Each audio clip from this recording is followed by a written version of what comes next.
Halo guys, welcome back to CVT Indonesia. Baik lagi sama gue Pas Tobing di pagelaran Gaikindo Jakarta Auto Week 2023. Yes, bertepatan sama ulang tahun gue. Jadi gue ini birthday boy dan kebagian untuk nge-review juga ya. Jadi harus profesional juga. Oke, sekarang gue lagi ada di booth-nya Toyota dan di samping gue sudah ada Toyota RAV4 GR Sport. Dan mobil ini kalau di luar negeri itu bersaing dengan si RV, si X5 dan juga Nissan Rogue atau Nissan X-Trail. Dan di pagelaran Gaikindo Jakarta Auto Week 2023, Toyota Indonesia memperkenalkan model RAV4 GR Sport ini. Apa sih yang menarik dari mobil ini dan teknologi apa yang menurut kami sangat mencuri perhatian kami? So ini dia, langsung saja, ini dia Toyota RAV4 GR Sport.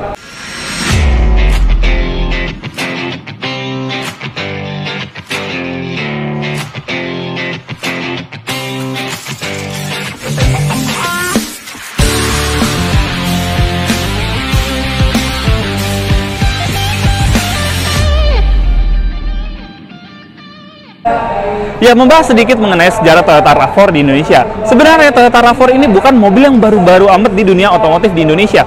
Karena pada awal tahun 2000-an, Toyota RAV4 masuk Indonesia melalui jalur importir umum. Ya, waktu itu seperti kalian tahu, waktu awal tahun 2000-an itu keran mobil completely built up atau CBU sedang dibuka dan peminatnya sedang rame-ramenya. Nah, sayangnya waktu itu Toyota Indonesia tidak memasukkan mobil ini. Mungkin karena memang waktu itu Toyota agak takut apabila mobil ini bersinggungan dengan Toyota Fortuner. Jadi akhirnya Toyota RAV4 ini tidak dimasukkan. Jadi padahal mobilnya tuh keren banget. Dulu gue pernah coba tuh di tahun 2017 di New Zealand. Itu mobilnya emang enak banget sebenarnya. Dan akhirnya di tahun 2023 ini Toyota Indonesia memperkenalkan ini Toyota RAV4 GR Sport 2023. Ya, kalau kita lihat fascia depannya atau tampak depannya, ini lampunya sekilas mirip sama GR Yaris ya lekukannya ini. Lekukannya tuh mirip banget, terus juga ada diodenya tuh mirip banget. Dan grillnya itu mirip sama Toyota Cross. Kalian bisa lihat tuh, Toyota Cross kebetulan di belakang ada ya, nanti kameramen mungkin bisa ada B-roll-nya dimasukin. Itu grillnya tuh mirip banget, tapi memang kalau Corolla Cross, grillnya itu agak landai. Tapi di sini, kalau di RAV4 ini, itu grillnya seperti patah-patah gitu, jadi kayak garisnya lebih tegas. Mungkin karena memang mobil ini lebih SUV dibandingkan dengan Toyota Corolla Cross. Nah, terus lampunya juga sudah full LED, terus juga ada fog lamp yang LED di sini. Sekali lagi ukurannya cukup compact ya. Tapi gue yakin ini cukup terang karena memang LED tidak membutuhkan ukuran yang besar untuk mencapai keterangan yang maksimal. Terus di bawahnya ada honeycomb juga yang membungkus fog lamp-nya. Terus di bawah sini ada lips yang seakan-akan kayak mirip, warna itu kayak modelista, tapi di sini kelihatannya keren banget. Nah, terus di depan sini ya sudah ada lambang Toyota yang glossy. Yes, ini tandanya mobil ini sudah memiliki Toyota Safety Sense. Dan Toyota Safety Sense-nya sudah versi terbaru yaitu 3.0. Jadi, selain ada radar di sini, dia juga sudah dilengkapi radar di atas sini. Yes, jadi untuk kebutuhan sensing, mobil ini sudah cukup menjawab kebutuhan masyarakat Indonesia. Sekarang kita lihat bagian samping. Lanjut ke bagian samping. Yes, kalian bisa lihat nih panjang mobil ini memang mirip-mirip dengan Honda CR-V dan juga Mazda CX-5 karena memang didapuk untuk melawan mobil di kelas tersebut. Ya, di samping sini desainnya tuh lekukannya kalian bisa lihat ya. Ini nggak ada lekukan yang menye-menye, nggak ada yang landai atau gimana. Ini lekukannya benar-benar tegas nih. Kalian bisa lihat di belakang sini. Ini lekukannya gila, bener-bener menambah kesan gagah dari mobil ini. Ditambah lagi, dia sudah memakai two-tone roof, jadi atapnya berwarna hitam dan bodi pasti ada warna pilihannya juga. Terus juga cladding sini udah pakai berwarna hitam dan juga claddingan di pintunya. Nah, saran kami kalau kalian nanti jadi membeli mobil ini jangan memilih warna hitam, nanti akan nyaru di dengan cladding-claddingan ini, jadi nggak kelihatan istimewa. Terus untuk velgnya sendiri, dia sudah memakai velg 19 yang dibalut dengan ban 235-55 R19. Velgnya sendiri warnanya cukup unik. Ya, warna velgnya ini hitam, tapi kalau kalian perhatikan lebih dekat, itu ada garis warna abu-abunya. Ya, jadi biasanya kan kalau mobil-mobil biasa itu warnanya two-tone yang misalnya hitam sama abu-abunya tuh proporsinya sama. Tapi kalau di sini abu-abunya tuh jadi garis, jadi kelihatan lebih anti mainstream. Tapi gue jujur, gue suka banget sama desain velgnya. Terus di samping sini dia juga memakai keyless entry, terus blind spot monitoring karena memang mobil ini sudah dilengkapi dengan Toyota teknologi Toyota Safety Sense atau TSS, dan dia sudah memiliki teknologi plug-in hybrid. Yes, ini bukan hybrid biasa, tapi memang belum full electric, tapi dia sudah memiliki port charger. Nah, untuk teknologi hybridnya nanti kita bahas di bagian mesin. Sekarang kita lanjut ke belakang. Ya, lanjut ke bagian belakang. Lihat pada bagian belakangnya sini, ya, lekukannya ganteng, bener-bener. Dan seperti bagian samping, dia nggak ada lekukan-lekukan landai, semuanya tegas banget. Ini kita bisa lihat ya, lekukan ini. Sudut sikunya tuh bener-bener kelihatan jelas banget.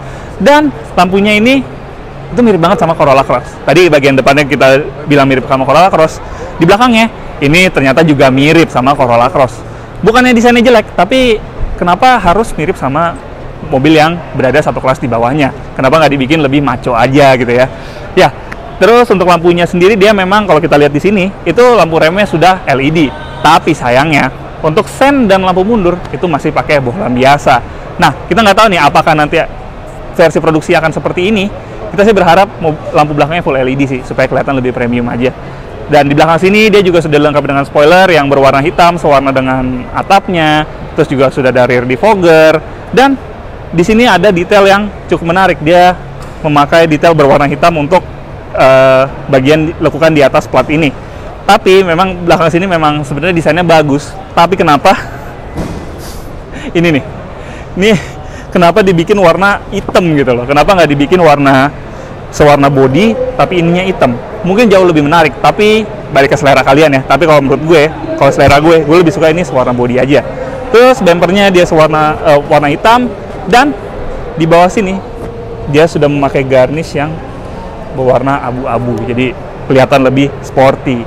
Dan di belakang sini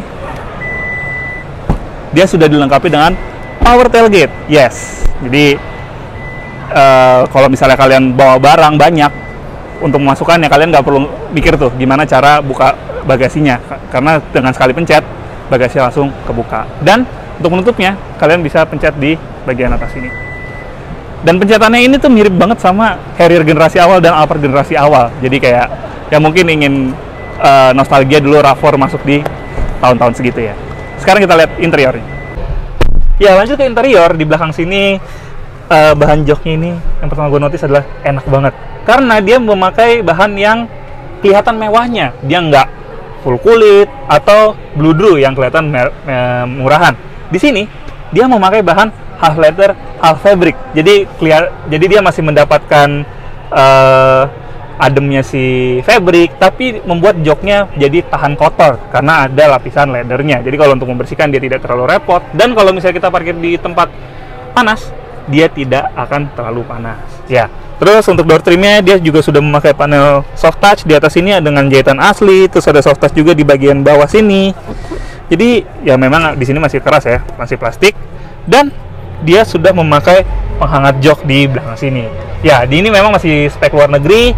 Nah, apakah di Indonesia akan tetap dipertahankan nantinya? Atau nantinya akan bakal diganti sama ventilated seat seperti brand sebelah yang lagi viral itu? Semoga ada ventilated seat ya, karena memang fitur itu sangat berguna. Nah, berbicara soal headroom, tinggi gue 182 cm, dan ini headroomnya, wah, ini gede sih. Ini space-nya cukup banyak, dan untuk legroom itu juga masih ada sekitar 4. Ini ada 4, terus ada sekitar 6-7 jari.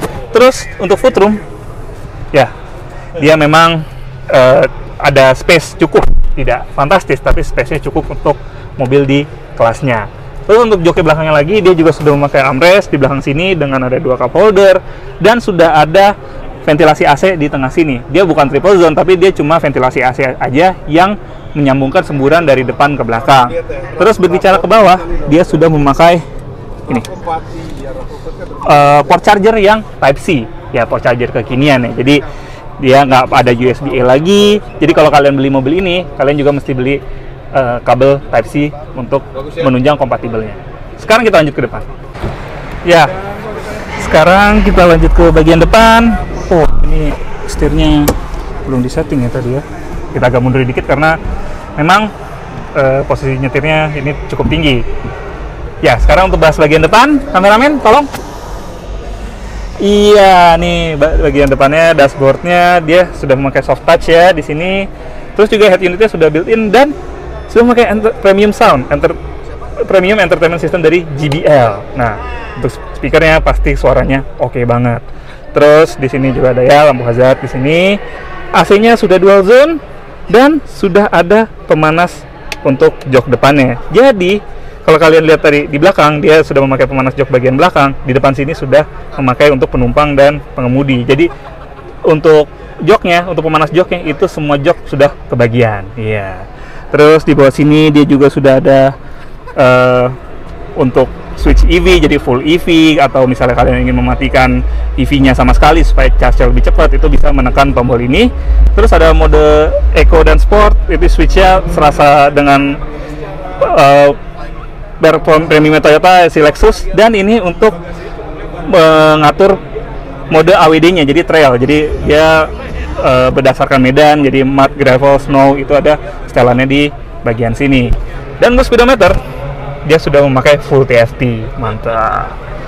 Nah, untuk setirnya ini seperti ini, dia persis sama dengan Corolla Cross, ya, bentuknya persis ya, sama. Di sini ada tombol volume, terus ada tombol telepon, dan ini sudah memakai adaptive cruise control. Ya, adaptive cruise control. Jadi ini untuk mengatur jaraknya, dan ini untuk mengatur menghidupkan atau mematikan lane departure warning. Dan di sini sudah ada mode untuk switch kalian ingin radio, iPod atau AM/FM itu dengan pencetatan dengan tombol di sebelah sini. Dan untuk sebelah kanannya dia juga sudah memakai full leather, sudah memakai jahitan-jahitan asli, dan di bawah sini juga sudah memakai soft panel, tapi di bagian sini dia memang masih pakai plastik-plastik keras ya. Nah, terus di tengah sini dia sudah memakai wireless charger ya. Nah, sekarang kita lihat bagian tengahnya sini. Tuh. Konsol boxnya dia memang ukurannya bukan yang terbaik di kelasnya, ini cukup compact, ya memang tidak mengakomodir terlalu banyak untuk menyimpan barang. Dan di sini kembali lagi dia sudah ada port Type-C untuk mengecas gadget kalian. Jadi portnya ada 2, jadi totalnya mobil ini memiliki 4 port charger. Dan termasuk di depan sini, wah ternyata masih ada USB-A untuk menyambung gadget kalian untuk di play di head unitnya. Ini masih pakai USB-A, dan ada wireless charger sebelah sini, dan ada 12 volt socket di tengah sini. Dan untuk cup holder di tengah sini, wah ini botol gede bisa masuk sih. Ini benar-benar gede banget, dan ini mungkin cup holder terbesar yang pernah gue lihat. Iya, udah, kameramen. Nah, itu aja di interior bagian depan. Sekarang kita lanjut ke mesinnya yang mengusung sistem hybrid. Ya, lanjut ke bagian mesinnya. Nah, ini nih yang menarik. Mobil ini sudah menganut sistem plug-in hybrid. Ya, jadi mesinnya ini bertenaga, jika dikombinasikan listrik dengan bensin, itu bertenaga 306 PS. Dan tenaga tersebut dialirkan ke keempat roda melalui 2 motor yang ada di bagian depan dan bagian belakang. Jadi untuk tenaga dan torsi, ini harusnya mantep banget. Yes. Nah, menurut klaim Toyota, mobil ini memiliki jarak full elektrik di 65 km ke atas. Jadi tidak mengklaim secara pasti, tapi Toyota mengklaim mobil ini minimal bisa melaju sejauh 65 km. Jadi menurut gue, ini kalau kita misalnya full elektrik itu di Jakarta, kayaknya masih cukup deh. Jadi berasa punya mobil elektrik itu, dan desainnya yang sangat keren. Tanpa harus mengeluarkan biaya di atas 1 miliar seperti saudaranya. Ya, berhubung mobil ini memiliki sistem plug-in hybrid, otomatis dia memiliki port charger. Nah, ini dia port chargernya, ternyata ada di belakang kanan ya. Kalau belakang kiri itu tempat untuk mengisi bahan bakarnya. Ya, kita lihat nih port chargernya. Dia mengusung format CHAdeMO, format yang cukup umum digunakan untuk mobil plug-in hybrid keluaran dari pabrikan Jepang, dan juga mobil battery electric vehicle pabrikan Jepang. Jadi ya memang formatnya ini sudah cukup kuno, karena memang kebanyakan mobil sekarang tuh mengalami format CCS, tapi di sini dia masih menganut format CHAdeMO saja.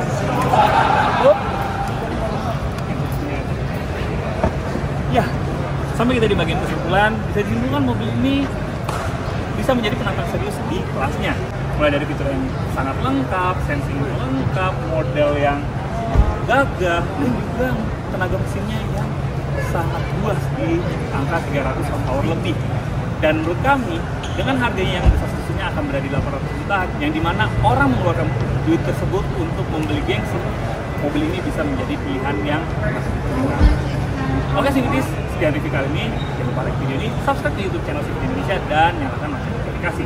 Dan jangan lupa main juga ke Instagram kita di @civit.indonesia. Di situ banyak story selama di pagelaran Gaikindo Jakarta Auto Week 2023 dan story kalau kita lagi syuting. Dan apabila kalian ingin memiliki mobil Toyota atau mobil-mobil merek lainnya, kalian bisa main-main ke website kita di civitindonesia.co.id. Dan selain kalian bisa membeli mobil di sana, kalian juga bisa membaca berita otomotif di dunia maupun di tanah air yang terupdate. Nice banget kan? Oke deh, gue Gopas Tobing, pamit dulu.